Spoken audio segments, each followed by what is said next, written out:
Then you call on the name of your God, and I will call on the name of the Lord, the God who answered by fire.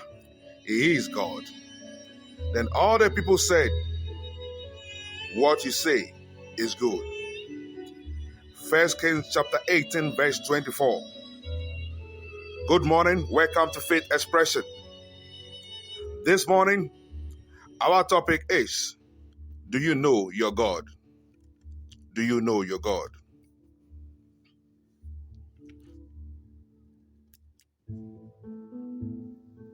First Kings chapter 18 said a battle between the believers of God and the worshippers of Baal, idols. As it was in the time past, so it is now. People have greatly rejected God based on the many troubles that we face.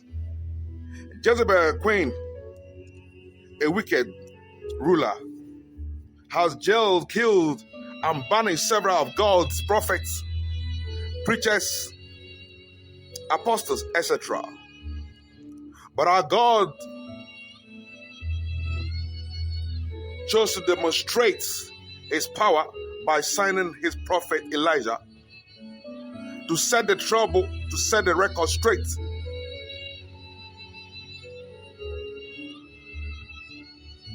To let the wicked heart of men Israel know that he is still the God of heaven. He is the God who God tends to show to his people, Israel, that he is the God of yesterday, today, and forevermore. So if you read verse 1 to 16 of 1 Kings chapter 18, I call it the Nkansah. The Nkansah. God of heaven shut the rain, and there was severe drought in the land, which lasted for about 3.5 years. Some of you are experiencing drought in your life because you have kicked against our God. You have decided to be on the path of insulting men who are truly God by God. You have become self-judges of the ones God has called to his service. So you are experiencing lack, want, sickness, death, because you are making my God little. Beloved, before I go on, I think it's essential for us to take our Bibles and read from 1 Kings chapter 18 from verse 1 down to 46.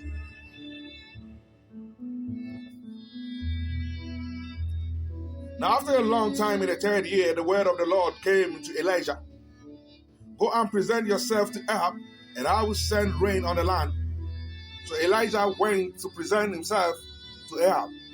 Now the famine was severe in Samaria, and Ahab summoned Obadiah, his palace administrator. Now notice, Obadiah was a devout believer in the Lord. While Jezebel was killing off the Lord's prophets, Obadiah had taken 100 prophets and hidden them in 2 caves, 50 in each, and I supplied them with food and water.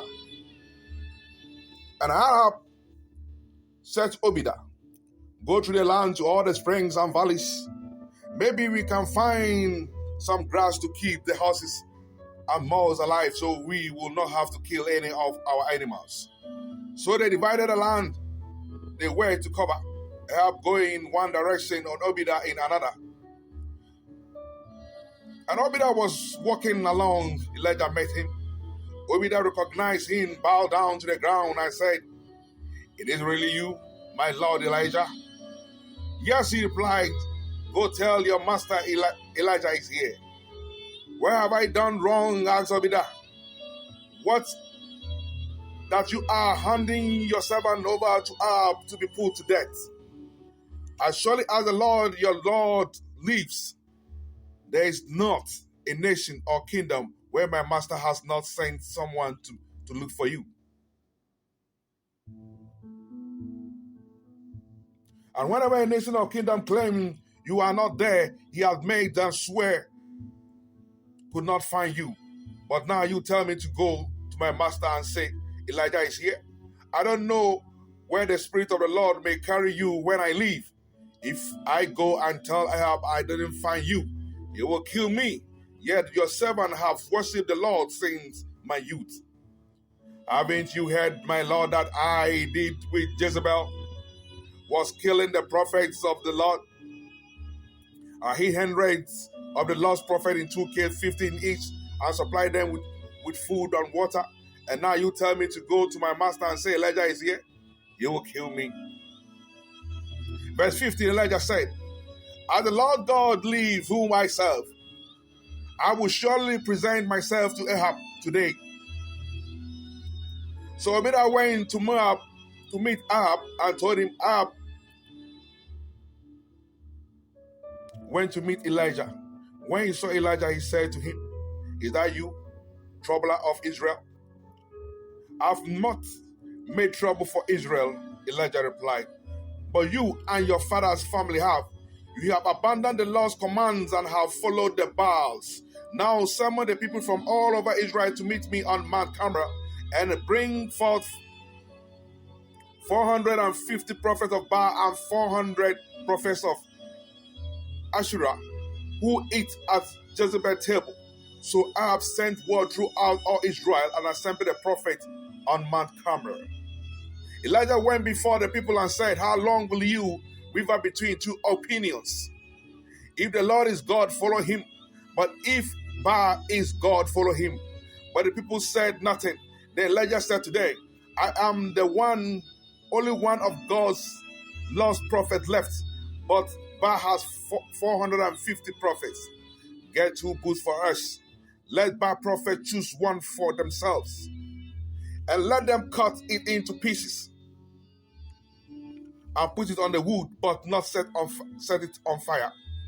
I'll prepare the other bull and put it on the wood, but not set fire on it. Then you call on the name of your God, and I'll call on the name of the Lord, the God who answered by fire. He is God. The other people said, what you said is good. Verse 25, Elijah said to the prophet of Baal, choose one of the bulls and prepare it. First, since there are so many of you, call the name of your God, but do not lit the fire. So they took the bull given them and prepared it. Then they called on the name of Baal from morning till noon. Baal answered what? Baal answered us. They shouted, but there was no response. No one answered, and they danced around the altar and had made. At noon, Elijah began to tout, shout louder, my brother. They said, surely he is God. Perhaps he is in the deep thought, or busy, or traveling. Maybe he is sleeping and must be awakened. So they shouted louder and slashed themselves with swords and spear, as was their custom, until blood flowed. Midday passed, they continued frantic prophesying until the time for the evening sacrifice. But there was no response. No one answered. No one paid attention.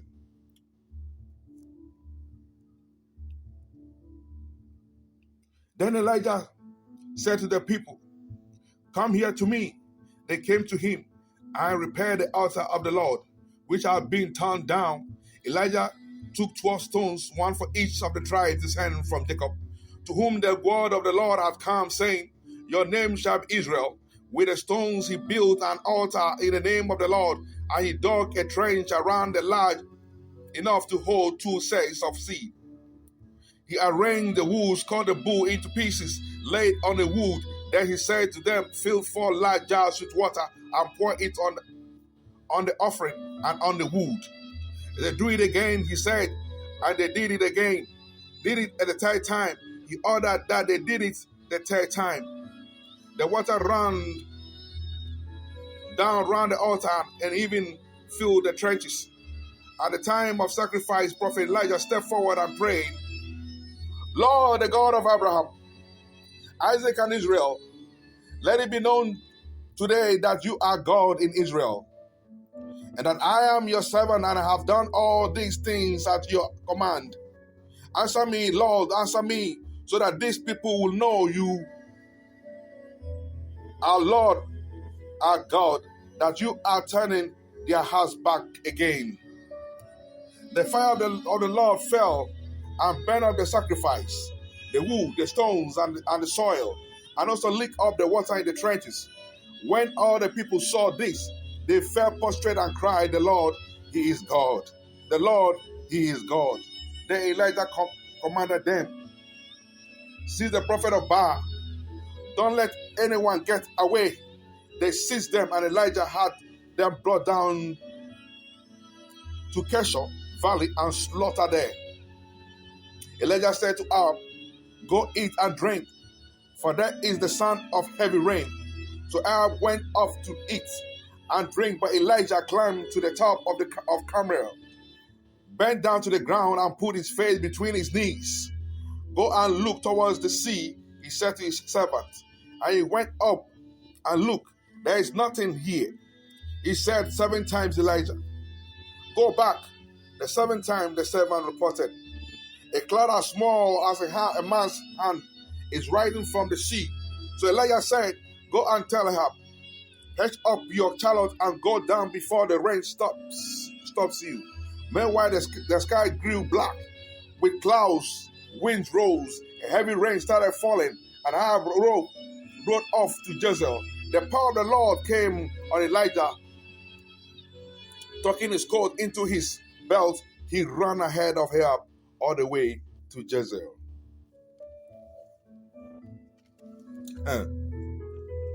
Beloved, do you know who your God is? Some of you don't know who the God that you serve. And hence, when people are saying things, bastardizing the name of our Lord Jesus, bastardizing the name of a King of the universe, you too say things, cruel things. And I say, that is why some of you are experiencing drought as it is for Israel then. That they experienced drought for 3.5 years. Beloved, you are experiencing lack because you are quick to judge the men who are being called by God. You sit in your houses and blaspheme and say things against the men of God. And someone will tell me, I didn't blaspheme against God. I only spoke about against the men who they claim that are called by God. But you've forgotten so soon that God says that touch not my hand, my prophet, and do them no harm. And therefore, when you speak against the one who have been sent by God, then definitely you are speaking against God. So the reason why you lack, the reason why you are sick, the reason why you are tormented is because of the negativity in your mind, the things that are ill that you speak in your closet.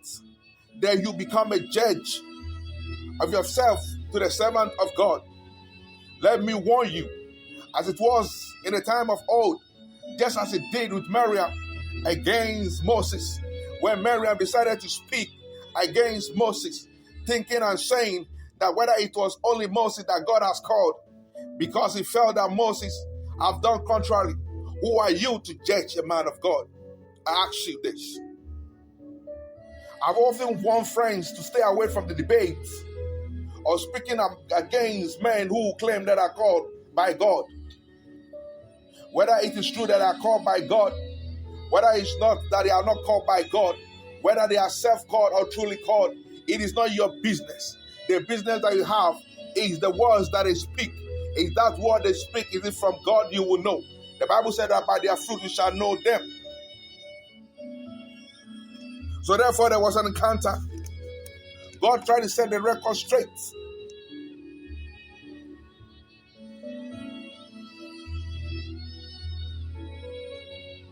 Beloved, let me tell you, don't wait for my God to prove to you He is God, as it will be a disastrous thing. It will not be a true sign for you. Now, when you read between verse 17 and 40, the competition was set between two deities. God chose to prove Himself. God said, enough is enough. God decided to set the record straight, to end the several years of disbelief, the several years of the insult and the ills that are being said about Him. Yes, and the thing is now, some of you have taken upon yourself and you speak ills about our God.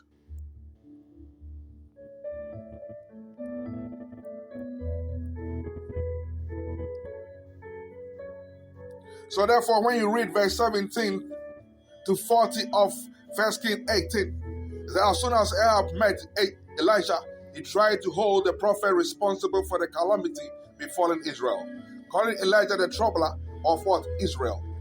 Some of you think that the problem that you are facing is caused by God or something. It's caused by what? By our God. You are holding men of God responsible. Some of you know the gods that you worship in your bedrooms. You know the God that you answer when you begin to dance your tail to festive periods. They say, it is our festival. And you go there, and I often tell you this. You don't know the incantation that are being said in the rooms by the so-called elders of your towns or your villages. And then you dance your tail to those places. And then you wallow yourself in the things. You eat the food of Baals and idols. And you dance to the tale and music of them. And then you come around and come and speak ills.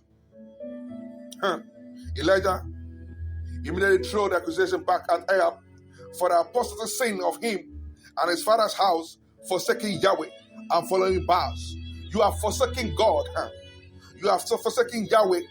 In Joshua chapter 7, the identity true troubler of Israel was revealed in the public before all Israel. So in this case, Elijah wanted all Israel to gather at Mount Carmel, a place near to the Phoenician border, to resolve the matter.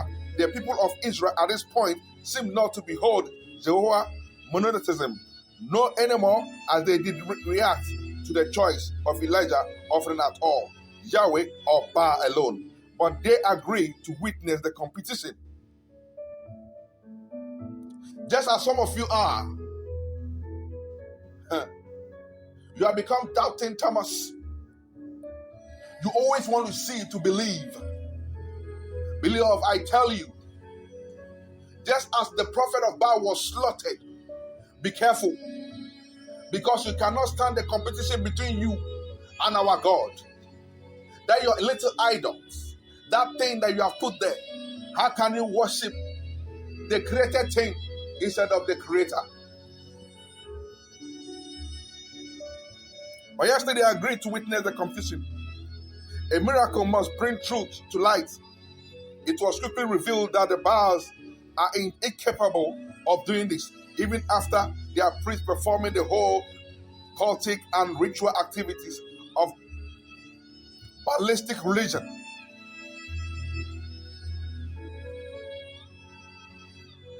They dance to the rhythm and movements,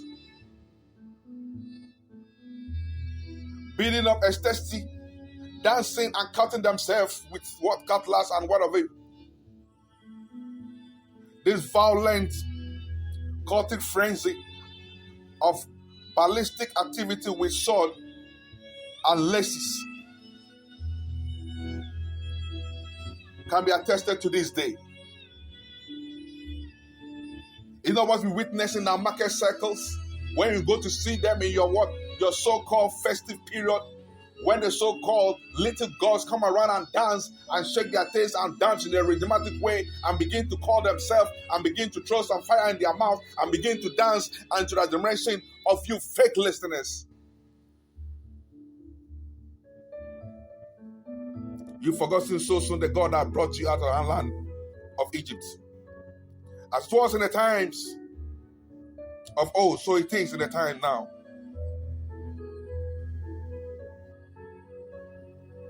But one funny thing is that, by contrast, Yahweh's region only requires the spoken word to immediately produce miracle.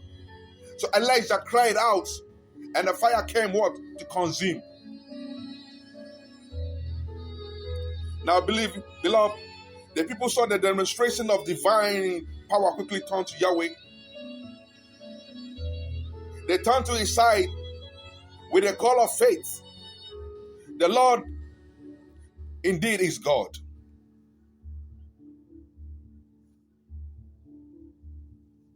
These are the people that have rebelled against God. But now they have seen the mighty hand of God. They have seen where it was with Baal, the idols. And they have seen with one, the true God. The God that they have known before. The God that have brought them. But yet still,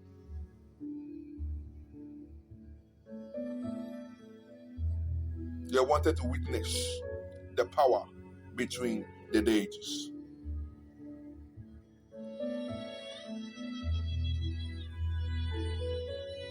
Beloved, don't wait for something to happen before you know that there is a God. Don't wait for you to see a miracle. I tell you, you'll be doing yourself in great justice, because Elijah summoned all the fake prophets, 450 of them, and slaughtered them in front of their king Ahab, for him to know, to go and tell Jezebel that their gods could not perform the task. They could not prove to the people that their God is the true God. But the Lord that answered by fire, the God of Isaac, the God of what? Jacob, the God of Israel, who when Elijah called and fire descended down and consumed the animal, the flesh, the carcass, consumed even the stones, consumed the wood, consumed up to the point and finish up everything there. Some of you, if you're not careful, when the anger of the Lord comes to prove to you, you'll be long gone. Enough speaking against your leaders. Enough speaking against your prophets. Enough speaking against the teachers of the law, of the holy books. Because our God is still God. Because you do not know the God that you serve. Some of you are just born Christians, baby Christians. You have been held in the hand by your parents to churches, and hence you have grown up, you have not seen any demonstration of power, and hence you begin to think that there is no God, because you have soiled yourself with the things of this world, with the gods, the small gods that you see around, and hence you begin to think, just as it is, when they begin to dance in the market circle and show you some fringe of things, the things of power. How can you worship the Creator instead of the Creator? Now you have tuned your heart, you have hardened your heart that you don't want to listen to any message. You don't want to go to any church. We don't need you there. But the day of reckoning will come. Very soon the trumpet will sound, and then you will know where you belong. Beloved, so-called power command respect. Elijah brings rain. At the last point of 1 Kings chapter 18, if you read in verse 41 to 46, Elijah brings the rain that they have been looking for 3.5 years down.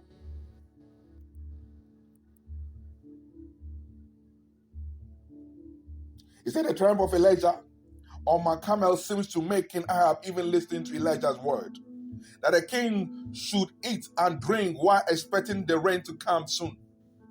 Some of you are just like that, doubting Thomas. Until you see, until something happens, that is when you begin to shake. Until you want to see prophets for us to prophesy. Some of you, your attributes of going to church is when a man of God tells you that I have seen something strange about you. Something terrible is going to happen to you. Or is prophesying to you to tell you that you are going to travel to America. He's prophesying to tell you that you are going to build a house. He's prophesying to tell you they are going to get married tomorrow. He's prophesying to tell you you are going to have a children. He's prophesying to tell you they are going to become the governor. He is prophesying to tell you they are going to become the MP. He's prophesying to tell you you are going to be the rich man on the street. When the power of God came, even here, listening to the prophet's mouth.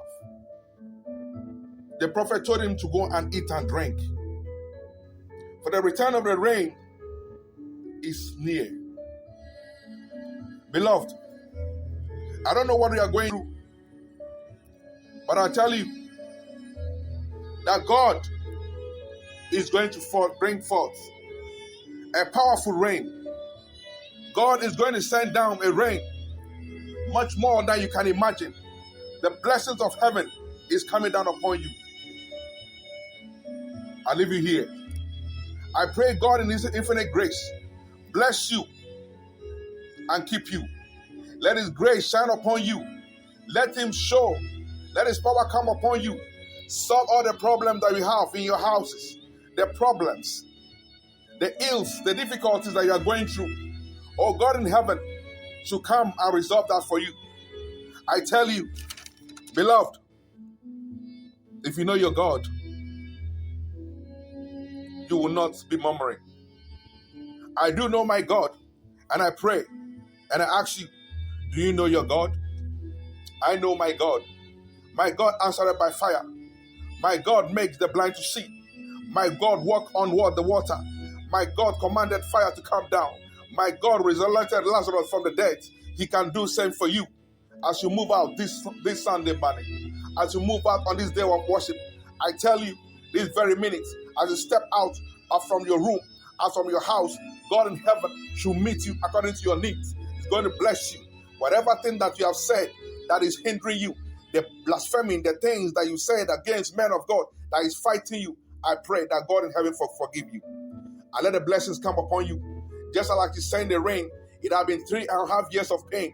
There have been so much drought in your life. But I tell you, as an apostle of the Lord, that our God still exists. Do you know your God? Bye for now. We shall meet at another time.